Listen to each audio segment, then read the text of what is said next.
Hey, Larken Rose here. I'm gonna be calm this time, in theory. So, on the bright side, I see lots and lots of people, even a bunch of public figures and Congress maggots and stuff, saying, hey, this isn't what we voted for. This isn't what we wanted. You talked about all these cuts with Doge, and now you're just spending it on $1 trillion military, and you're not doing this, and you did this, and it sounds like you're trying to start a war with Iran, and so on and so forth. A bunch of people being upset and saying this isn't what they voted for and not what they wanted, what Trump and his stooges are doing. I'm sure most of you have heard the saying, fool me once, shame on you. Fool me twice, shame on me. Which, if you've never thought about it, it means if you're a slimy, deceptive bastard and I fall for it, well, you're a bad person. If I fall for it the second time, I'm an idiot.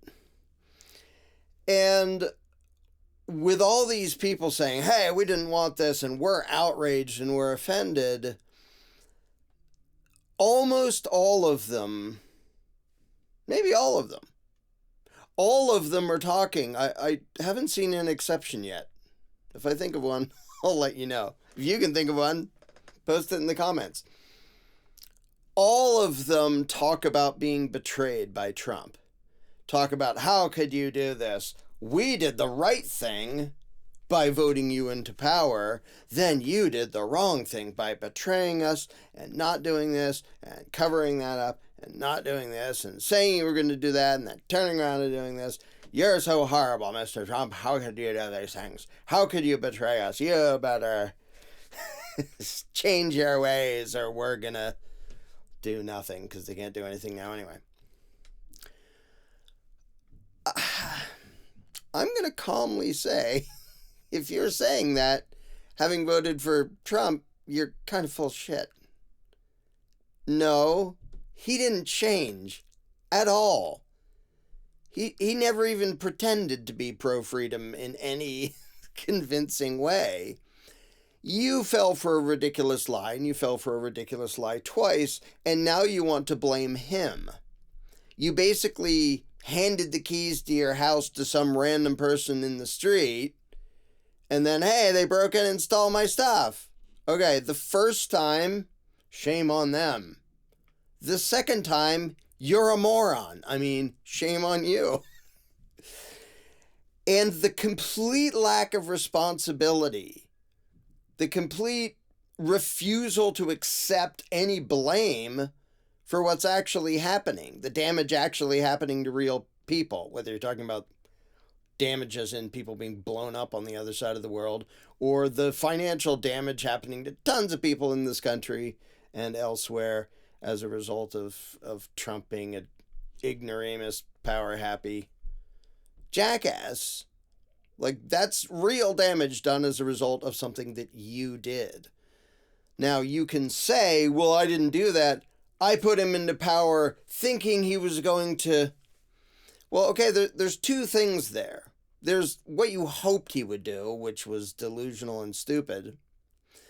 But then there was thinking he was going to, like actually expecting him to do that, which is also delusional and stupid. What gave you any impression that he was going to actually dramatically cut federal spending? Did you see the federal budgets the first time he was president? It was not only record spending, but a record jump in federal spending. Just astronomical after he enabled all the COVID circus with his stupid national emergency declaration and a bunch of other ways that he... Operation Warp Speed, it'll be the most beautiful vaccine you've ever seen. All the crap that he helped to make happen. Why would you think he wasn't a warmonger when he increased the droning and bombing the first time around? Why would you think he was actually going to change anything when over and over again he said things that you heard them? Don't pretend you didn't hear him say the first time around he believes in taking guns first, going through due process second. You heard him say that. Don't pretend you didn't know that he single-handedly made several 100,000 Americans into felons overnight with his stupid bump stock ban, which courts then threw out. You can't pretend that you actually thought that he was libertarian or pro-freedom unless you're just all the way doing the wishful thinking game and ignoring what he is and what he says, and the fact that he is absolutely behaving like every other puppet that ever gets into the game. Yeah, they'll pretend to be on one side and scream at the other side, and then both sides will rob you and stomp on you. But, so here's the thing. Now there's a bunch of people. Now there's the general masses who still believe in politics and go back and forth, and hopefully some of them are slowly learning their lesson. But now I want to talk to the people who should have known better. Libertarians, voluntarists, even just constitutionalists, who should have known better and elected him again, and are now saying, well, okay, some are saying, okay, I shouldn't have done that, didn't turn out the way I wanted, I'm really upset and I feel betrayed and blah, blah, blah. Still not taking responsibility. But if you all the way do a mea culpa and say, okay, I shouldn't have voted for him, that was a big mistake, I just thought Kamala was going to be so disastrous that I voted for this guy instead. Yeah, did you notice how much you sound like a Democrat who said, Trump will be so scary, we have to vote for this senile old idiot and then this cackling moron. Those are the Democrat choices in those two elections against Trump. Did you even notice that you sounded exactly like the Democrats? Well, the other side is just so bad that I'm not even going to really look at who I'm voting for. I'm just going to do the wishful thinking game because the other side's so bad. Okay, so you did exactly what they did because the game is exactly what it already was. But here's the thing. If you now say, okay, I was wrong, and I understand I shouldn't have done that, and Trump's being a disaster, and okay, I learned my lesson. Did you? Now, if you're new to concepts of self-ownership and non-aggression and voluntarism and all that, maybe you have now gotten to the point where you're willing to back up and question the entire notion of political authority and government and all that. And if so, excellent, cool. Like lots of people, they do that journey at different speeds. They do it at different times. If anybody is just now getting to the point of realizing maybe the entire game of politics is anti-human and insane and inherently evil, good, welcome aboard. And I have 8 million videos and books and stuff that talk about that, including The Most Dangerous Superstition. If you're starting to think, I think this whole game is rigged and ridiculous, yeah, read that. And then you'll go, oh, yeah, duh, because it'll put together pieces that, at least most of which you already have in your own head, but most people don't think about them enough to put them together. And the only difference with me is I may have started the journey earlier than some people and later than some other people. Lots of people go through the journey of figuring out that politics is a giant, horrible circus designed by psychotic ruling classes to dupe the people into playing a pointless game and then groveling for mercy from their masters instead of actually doing anything that would achieve freedom, like disobeying and resisting. Be that as it may, I'm not really talking about the people who are new to this. If you're new to this, here, read this. Or if you want an entertaining thing, watch the Jones Plantation movie or read the novel. Either way, or both. But for those of you who said you were voluntarists, who said you were libertarians who then voted for Trump, and there's a bunch of you and you know who you are, and you say, oh gosh, it turns out he's just he's deep state too, and he's corrupt, and he sold us out, and okay, good. Like, acknowledging that is the first step, I guess, and some people are still trying, no, you trust the plan. I'm hearing less and less of that, but there's still some people who are like, no, it's still going to be better. He's going to do, with his tariffs, he's ruining everything under the sun and destroying countless American businesses, but you just wait and see. Like, okay, how long are you going to wait? Are we going to play the Q game till the end of time? Trust the plan while everything's just in flames and falling apart at the seams. Trust the plan that eventually the white knights will save the day. No, they stinking won't. But If you're to the point where you recognize, no, they stinking won't, and Trump is not going to save you, and he's just an establishment pawn like the rest of them, he just put on a show of being anti-Democrat. Okay, if you were already a voluntarist or libertarian or whatever, and you fell for his stuff, and now you're saying, well, I shouldn't have fallen for that, I should have known better. Okay, good. Also, why should anybody ever believe you ever again?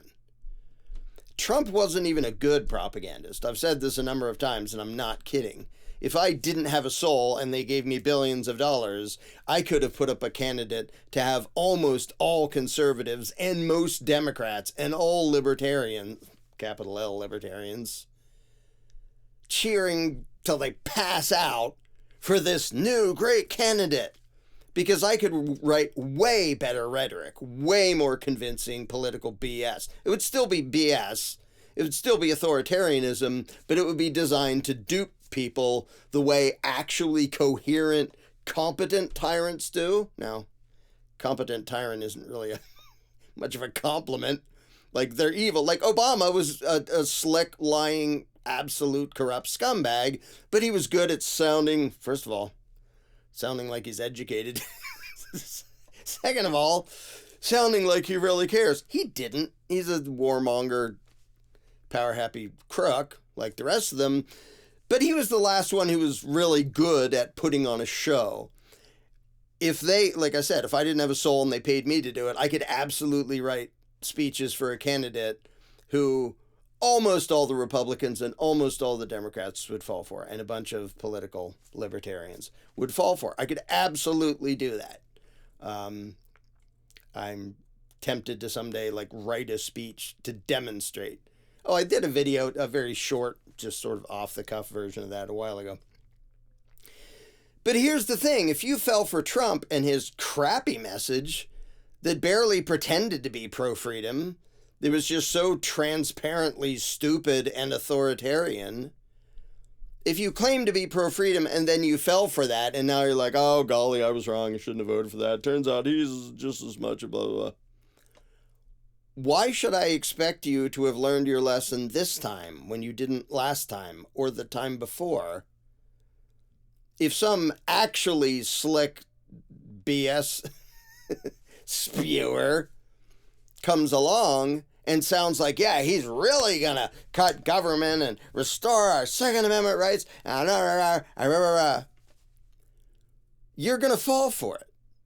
You're absolutely going to fall for it. Anybody who fell for Trump's absolute bullshit thinking he was going to be pro-freedom would easily fall for propaganda that I would write if I had no soul and it was my job to get people all gung-ho about some new candidate so that they keep voting and they keep playing the game and they keep obeying the ruling class and they keep paying tribute to the ruling class, because that is the point of democracy and elections. Has nothing to do with choosing who's in power. You have no say in that whatsoever. They choose the two choices, which means you have no choice, and either way it's going to be one of their puppets every single frickin' time. But I could make campaign speeches and press releases that would make almost all of you stand up and cheer and go, yeah, finally, this guy means it. Oh, he really believes in. So the people who fell for Trump's crap, who should have known better and who are pro-freedom, why would I ever trust you again? Why shouldn't I view you as being a potential enemy? Just at the drop of a hat, you're going to fall for the same BS that I've been talking about for decades and other people have been talking about for decades. And I mean, there's quotes about this going back to Plato. Like, people have been describing how tyrants do this stuff for more than 2,000 years. And then you have Albert J. Nock and you have Frederick Bastiat and you have, there's a long list of people who've been talking about it for Etienne de la Boétie to go pretty far back. Voltaire talked about it a bunch. This isn't new. If you're still falling for it, and you fell for it then, and now you're like, oh, well, now I know better. Do you, though? Why wouldn't you fall for it next time? Why should I believe that next time you won't turn around and advocate authoritarian domination like you did with Trump? That's all it takes, is you get a little bit scared, you get a little bit hopeful, Nice combination of hope and fear, like Mr. Smith describes. And you get all gung-ho about, this might be our chance to have a political solution. No, it isn't. There is no such thing. There has never been such a thing. There never will be such a thing. But if you fell for it then, when the propaganda was basically crap, if they ever have good propaganda again, you're going to fall for it again. You're going to be on the wrong side again. You're going to be cheering for authoritarianism again. You're going to be arguing about the lesser of two evils again. Well, this time it's real a huge difference because this guy really wants... No, he doesn't. No, he doesn't. If he did, he would never get anywhere near the White House. That's how that works. Or any position of real power. So, I mean, I'm trying to have this video just be a guilt trip. But if you fell for Trump, take a good long look in the mirror. If you were already considered yourself pro-freedom and then you fell for Trump's crap, you're just a pawn of the ruling class. You're a dupe. You functioned as a useful idiot for the worst people in the world. And that's not to say you had bad intentions. Most of the people who cheered for Mao and Stalin and Hitler and Pol Pot and the rest of them, they had good intentions too. They thought, yeah, this guy's going to use power to serve us and make us happy and prosperous. And so your intentions don't stinking matter to the outcome. So I want to see if anybody has the self-awareness and the honesty. Anybody who was already like libertarian or at least sort of leaning in that direction who then fell for Trump's crap, who dare, like the second time around, first time and second time around, who dares to come out and actually do an open description of what it would take to not fall for that crap again. Because there's a whole lot of people I will never trust again. I will never trust Dave Smith or Tom Woods again to not jump on some status bandwagon. And there's lots of other people. And it's not a matter of, oh, they're paid off. I mean, maybe some people are, because there is such thing as controlled opposition. But sadly, I think most of the people who pretend to be libertarians and stabbed us in the back didn't even get paid to do it. They just volunteered to do it because they were scared, and then they had some stupid hope for a political solution, or at least a political not quite as badness thing. Like, you know, they play those games. I've described those games when I wrote How to Be a Successful Tyrant, like, what is it, coming up on, holy smokes, that book's almost 20 years old. Yeah, that book is almost 20 years old. It's been out of print for ages. I got to get second edition into print. And like I said, other people have been describing these tactics of tyrants for centuries and millennia. So it isn't new, but just if you're somebody who fell for that, do you have the honesty to just describe right out front, here's why I fell for that after saying I was a libertarian, and here's why I'll never fall for it again. I want to see anybody describe that, because if you fell for it last time, having already been exposed to the concepts of voluntarism and non-aggression and self-ownership, I'm going to expect you to fall for it every time in the future too. Every single time. Why wouldn't I? You already should have known better, and you didn't. You already fell for it. It doesn't make you wise and super aware that, hey, now that I have a knife in my back, I can recognize that I probably shouldn't have handed a knife to that guy.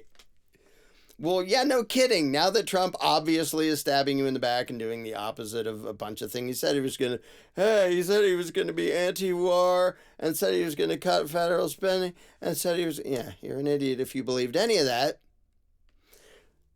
And being able to identify it after the fact, with the knife still in your back, yeah, that's some real wisdom you got. Hey, I noticed this knife in my back. Are you capable of recognizing next time? Because that's what matters. Because if somehow you fell for that because you were gullible or ignorant or whatever, even after understanding the principles, if now your brain has gotten to the point where you wouldn't fall for that again. Cool. I feel no need to like bash you and make fun of you and insult you anymore. I don't just do that for the fun of it. I do that because trying to put pressure on people doing stupid shit is one of the ways to try to get people to do stupid shit less often. So if you're actually to a point where you won't fall for that again, even if it's a slicker version, even if the propaganda's better, even if, well, this time it looks really, really bad, that guy is like, no, it's Ron Paul against there, whoever. It's Massey running. We got to vote for it. Are you going to fall for that again? Because it's still going to be the same thing. Like I said, if it was somebody who actually wanted to make a difference, they'd never get anywhere near there. And if by some miracle they did, they would magically Clinton themselves by shooting themselves in the back 14 times and tying themselves up and throwing themselves in a river, and it would be ruled a suicide. And people would be like, golly gee, you're not going to get a political solution. And you're not going to get anywhere near a political solution. But I want, if one person can do it, if one person can describe for me why they were already basically libertarian, but they fell for Trump's crap, now they recognize it to a point where they are now immune from that crap in the future. Even a slicker version of the crap, even a more sophisticated version of the crap. Can anybody out there who already pretended to understand those things and then rah for Trump, can anybody give me an explanation of how your mindset has changed so that I should actually believe that in the future you will continue to be an advocate of freedom instead of immediately jumping on the bandwagon of the next lying crook who pretends to want power to make America great again, or for hope and change, or yes we can, or any number of meaningless bullshit. Can anybody convince me? I mean, I don't particularly matter. You don't need my approval. But can you convince anybody that you understood these principles, then you fell for Trump, and here's why you won't fall for it again? Good luck. Maybe it should be a contest.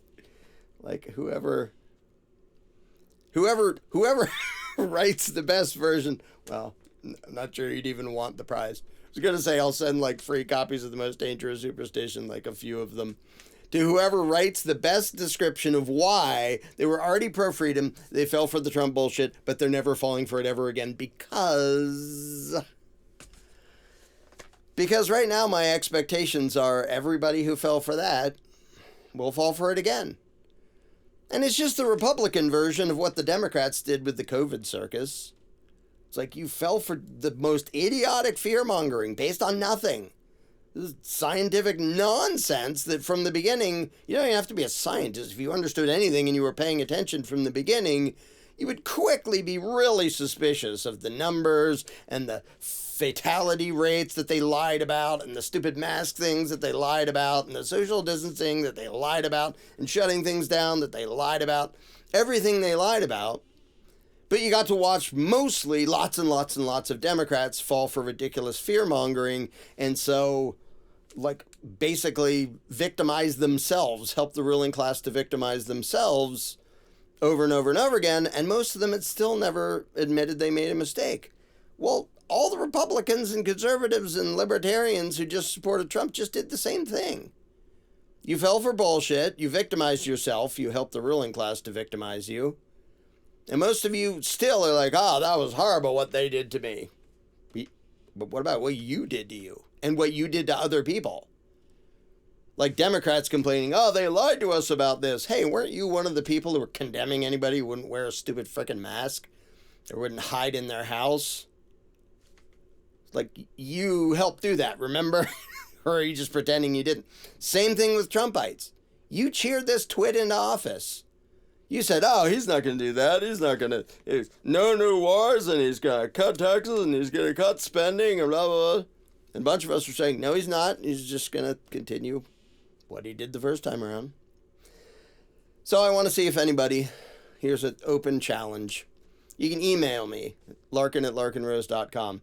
If anybody can write a succinct description for why you were already basically libertarian, you fell for Trump's bullshit, but here's why you won't fall for it next time, even if it's better, even if the candidate's more convincing, even if the rhetoric and propaganda sounds more pro-freedom, here's why you won't fall for it next time. Anybody? Because otherwise I'm just going to expect all of you doofuses to fall for it next time too. Because why wouldn't I?